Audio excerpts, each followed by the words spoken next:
ये कहानी 4 सहेलियों की है। अंजलि, सौम्या, रानी और अनु। ये चारों बहुत ही ज़्यादा ब्रेव थी। इनको किसी चीज़ का डर नहीं लगता था। इन्हें हॉन्टेड जगहों पे जाने का बड़ा शौक था। ये चारों प्लानिंग करती है, इस बार हम लोग सबसे हॉन्टेड कब्रिस्तान में रात बिताएंगे। और ये चारों गूगल पे सर्च करने लगती है। गूगल इन्हें इनके हॉस्टल के सामने कम से कम 3 किलोमीटर दूरी पे एक कब्रिस्तान दिखलाता है, जिसके बारे में लोगों का मानना था कि ये कब्रिस्तान हॉन्टेड है।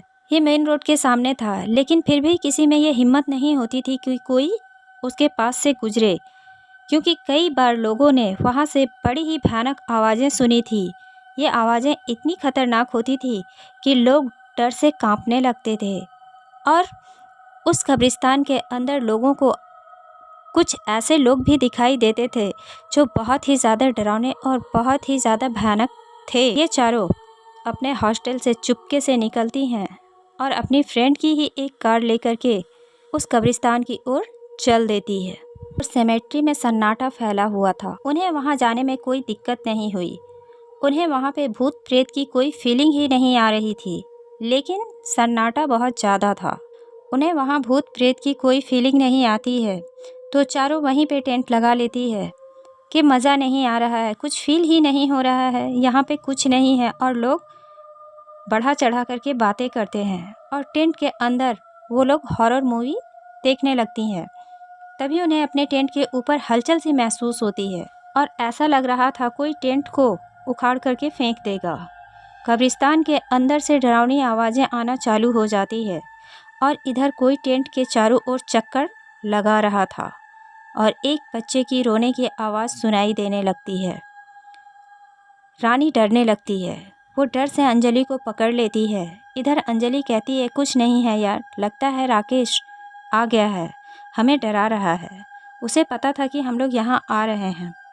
राकेश अंजलि का बॉयफ्रेंड था और अंजलि को ऐसा फीलिंग हो रहा था कि ये राकेश ही है, क्योंकि वो जानता है कि हम लोग यहाँ पे आने वाले हैं, इसलिए वो हम लोगों को परेशान कर रहा है, डरा रहा है, क्योंकि उसे भी पता है कि हमें ऐसी जगहों को फील करने में बड़ा ही मज़ा आता है, जिसके लिए वो हमें रियल फीलिंग दे रहा है।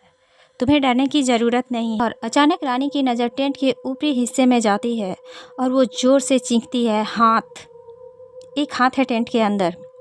सभी हंसने लगती है, क्यों डर रही हो, ये राकेश है। और रानी कहती है, तुम्हारा दिमाग खराब हो गया है, राकेश का हाथ इतना भयानक हो सकता है क्या? ये हाथ हमारे टेंट के अंदर मैंने देखा है, वो हाथ बहुत ही भयानक था, ऐसा लग रहा था कि वो जला हुआ हाथ है और उसमें नाखून देखा है मैंने। तो ये तीनों उसका मजाक बनाने लगती है। ये मूवी का असर है, वो राकेश है। और बाहर से इन्हें एक भयानक आवाज़ सुनाई देती है, जैसे कोई जानवर हड्डियाँ चबा रहा हो। अब अंजलि को डर लगने लगता है। वो टेंट से बाहर निकलते हुए कहती है, राकेश बहुत हुआ, बंद करो, अब हमें भी डर लग रहा है। ये अजीब सी आवाज़ तुम कैसे निकाल रहे हो और कहाँ हो तुम? ये सब बड़बड़ाते हुए अंजलि टेंट से थोड़ी दूरी पे चली जाती है और इधर इनकी तीनों सहेलियाँ टेंट से बाहर धीरे धीरे आने लगती है, क्योंकि उन्हें टेंट के अंदर डर सा फील हो रहा था। अंजलि जैसे ही टेंट से कुछ दूर जाती है, वहाँ का नज़ारा देख करके उसके रोंगटे खड़े हो जाते हैं और वो डर से कांपने लगती है। 3 लोग जो बहुत ही भयानक थे, उनके हाथ में इंसानी जिस्म था, जिसे वो बड़े ही चाव से चबा चबा करके खा रहे थे। अंजलि को कार की लाइट में ये पूरा साफ दिख रहा था कि वो लोग किसी इंसान को खा रहे हैं और ये कोई आदमखोर हैवान ही है। उनके मुंह से खून टपक रहा था। ये सब देख करके अंजलि का जिस्म जम सा गया था। उसे समझ में आ जाता है कि इन्होंने अभी अभी किसी का शिकार किया है। अंजलि को अपनी मौत साफ दिखने लगी थी। वो बहुत ज़्यादा डर गई थी, ना वो आगे बढ़ पा रही थी और ना वो पीछे। और वो हैवान जो थे वो लगातार किसी को चबाए जा रहे थे।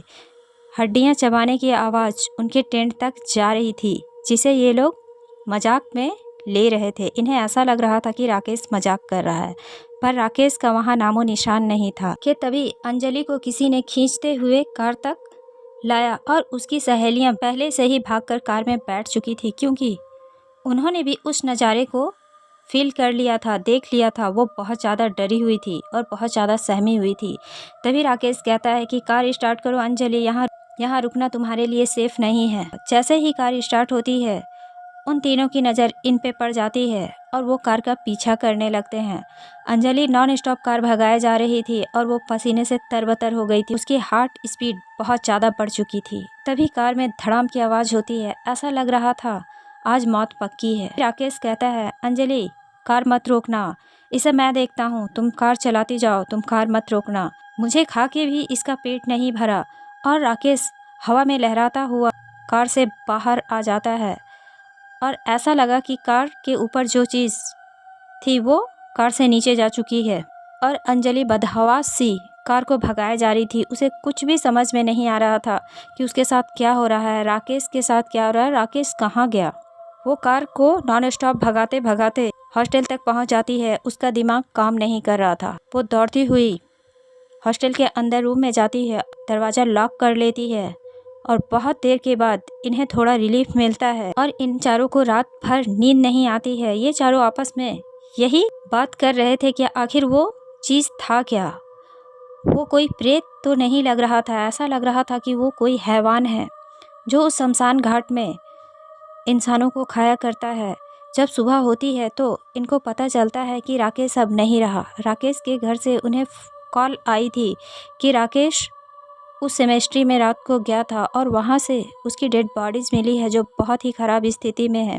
इतना सुनने के साथ ही अंजलि समझ जाती है अगर राकेश ने उन्हें नहीं बचाया होता तो आज राकेश की जगह वो होती और उन चारों को वो हैवान बड़े ही चाव के साथ चबाकर खा चुके होते। अंजलि दहाड़े मार करके रोने लगती है और कहती है कि वो तीनों हैवान जिसे खा रहे थे वो राकेश ही था। से बहुत बड़ी गलती हो गई। अगर हम लोग वहाँ नहीं गए होते तो राकेश हमारे पीछे नहीं गया होता और आज राकेश जिंदा होता। अंजलि बहुत ज़्यादा सदमे में चली जाती है और उस दिन के बाद से वो तीनों कसम खाते हैं कि अब हम किसी ऐसे जगह पे नहीं जाएंगे जो जगह हॉन्टेड हो। तो thanks for watching this story guys. अगर आपको हमारी स्टोरी अच्छी लगी हो तो प्लीज़ लाइक एंड सब्सक्राइब ज़रूर कीजिएगा।